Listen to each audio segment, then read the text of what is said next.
Capítulo 9. Las Dashwood estaban instaladas ahora en Barton con bastante comodidad. La casa y el jardín, con todos los objetos que los rodeaban, ya les eran familiares. Poco a poco retomaban las ocupaciones cotidianas que habían dado la mitad de su encanto a Norland, pero esta vez con mucho mayor placer que el que allí habían logrado desde la muerte de su padre. Sir John Middleton, que las visitó diariamente durante los primeros 15 días y que no estaba acostumbrado a ver demasiados quehaceres en su hogar, no podía ocultar su asombro por encontrarlas siempre ocupadas. Sus visitantes, excepto los de Barton Park, no eran muchos.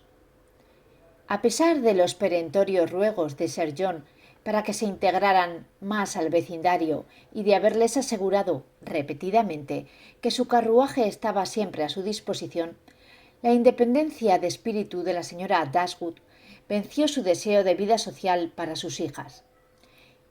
Y con gran decisión rehusó visitar a ninguna familia cuya casa quedara a mayor distancia que la que se podía recorrer caminando.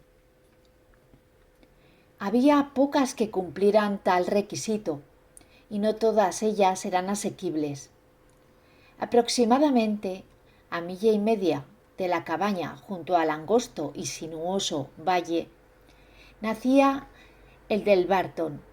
Tal como ya se ha descrito en una de sus primeras caminatas, las muchachas habían descubierto una mansión de aire respetable, que al recordarles un poco a Norland, despertó interés en sus imaginaciones y las hizo desear conocerla más. Pero a sus preguntas les respondieron que su propietaria, una dama anciana de muy buen carácter, desgraciadamente estaba demasiado débil para compartir con el resto del mundo y nunca se alejaba de su hogar.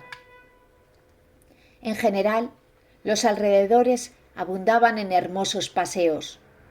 Los altos lomajes que las invitaban desde casi todas las ventanas de la cabaña a buscar en sus cumbres el exquisito placer del aire eran una feliz alternativa cuando el polvo de los valles de abajo ocultaba sus superiores encantos.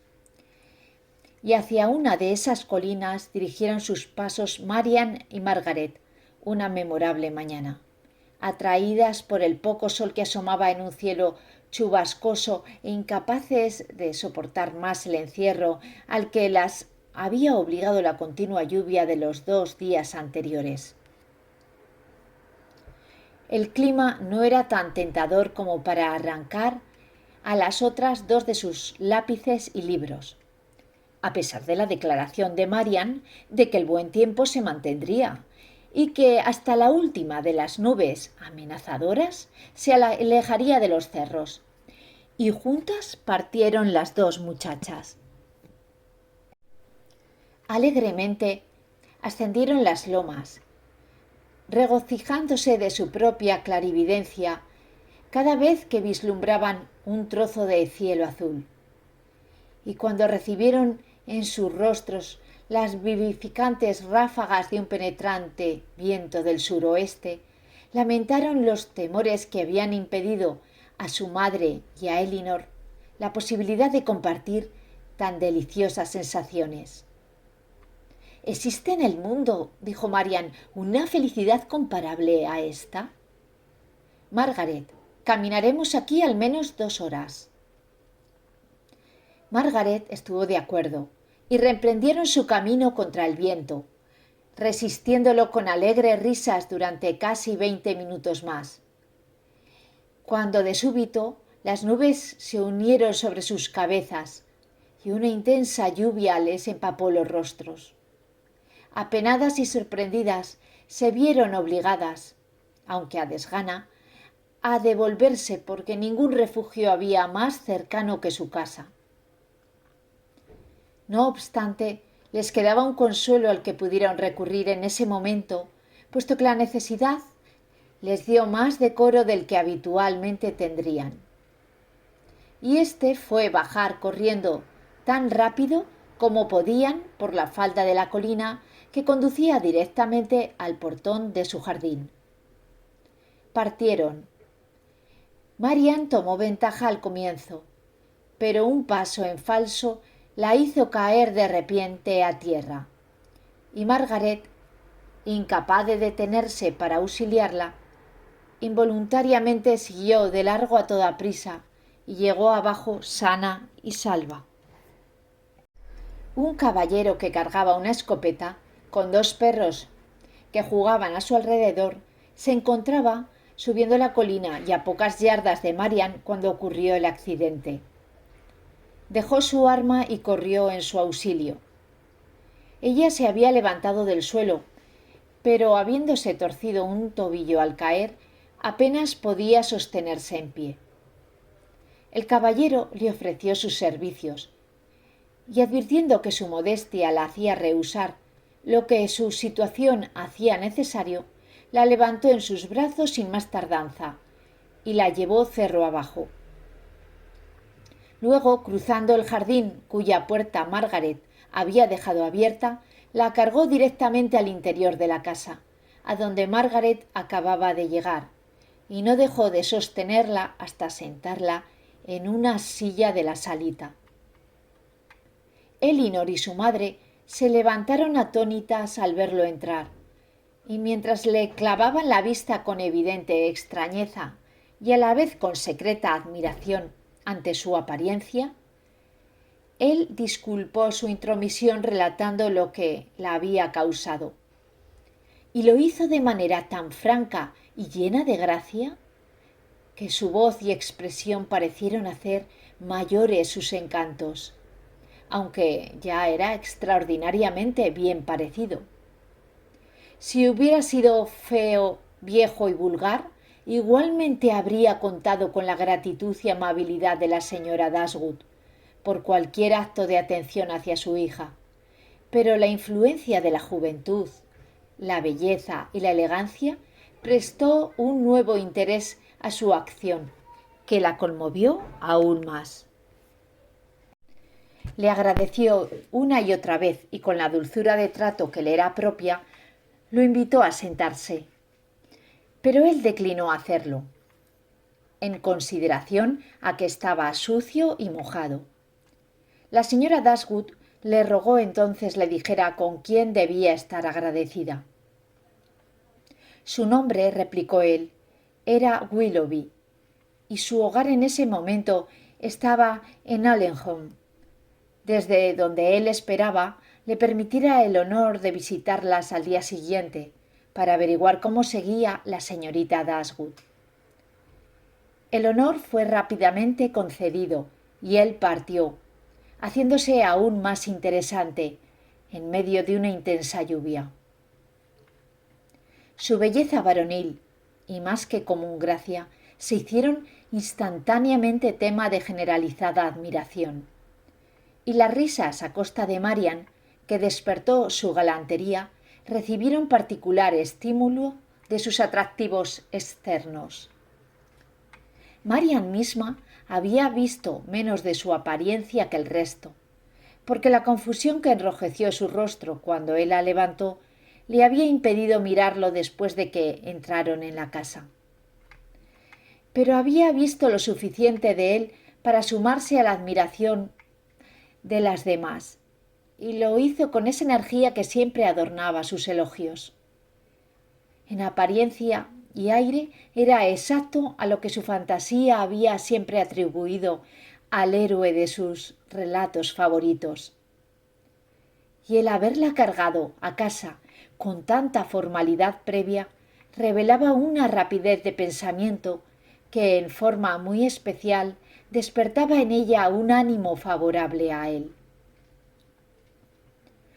Todas las circunstancias que le eran propias lo hacían interesante.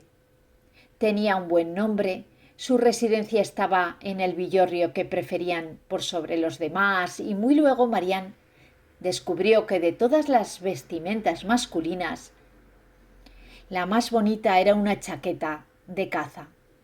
Bullía su imaginación. Sus reflexiones eran gratas y el dolor de un tobillo torcido perdió toda su importancia. Esa mañana, Sir John acudió a visitarlas tan pronto como el siguiente lapso de buen tiempo le permitió salir de casa.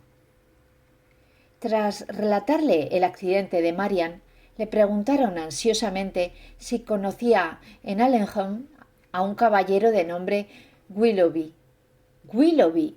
—exclamó Sir John—. ¿Es que él está aquí? —¡Pero qué buenas noticias! Cabalgaré hasta su casa mañana para invitarlo a cenar el jueves. —¿Usted lo conoce entonces? —preguntó la señora Dashwood. —¿Conocerlo? Por supuesto que sí. Pero si viene todos los años. ¿Y qué clase de joven es? Le aseguro que una persona tan buena como el que más. Un tirador bastante decente y no hay jinete más audaz en toda Inglaterra. —¿Y eso es todo lo que puede decir de él?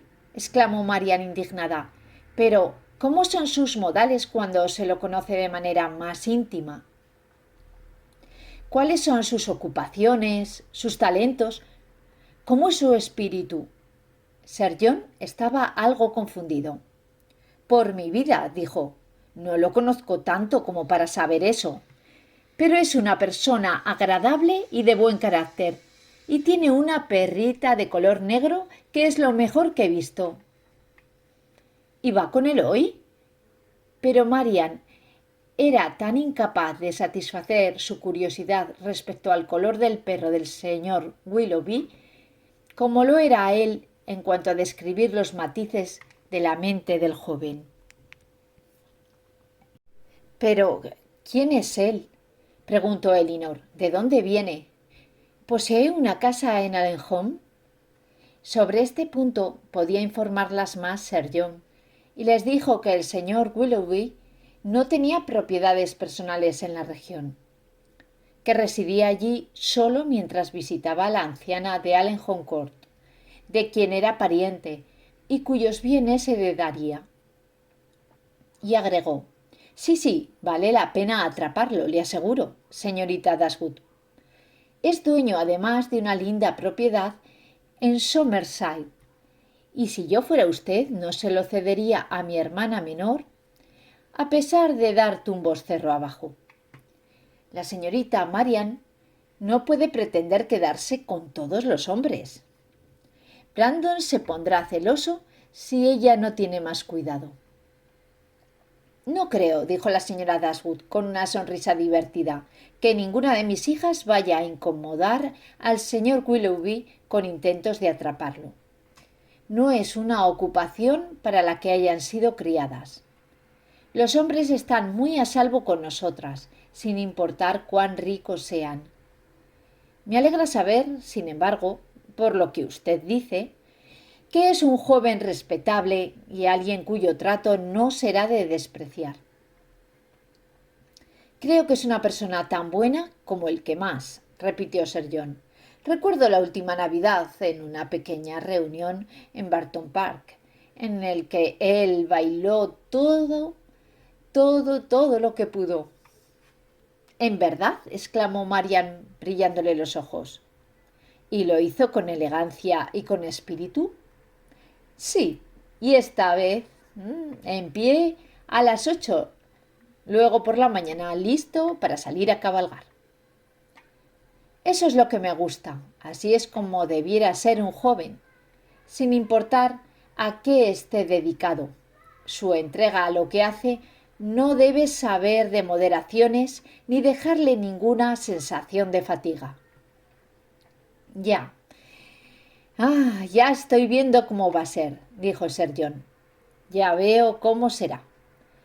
Usted se propondrá echarle el lazo ahora, sin pensar en el pobre Brandon. Esa es una expresión, Sir John, dijo Marian acaloradamente, que me disgusta en especial.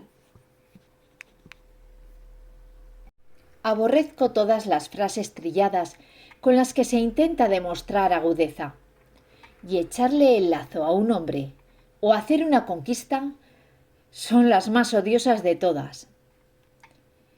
Se inclinan a la vulgaridad y mezquindad y si alguna vez pudieron ser consideradas bien construidas, hace mucho que el tiempo ha destruido toda su ingeniosidad.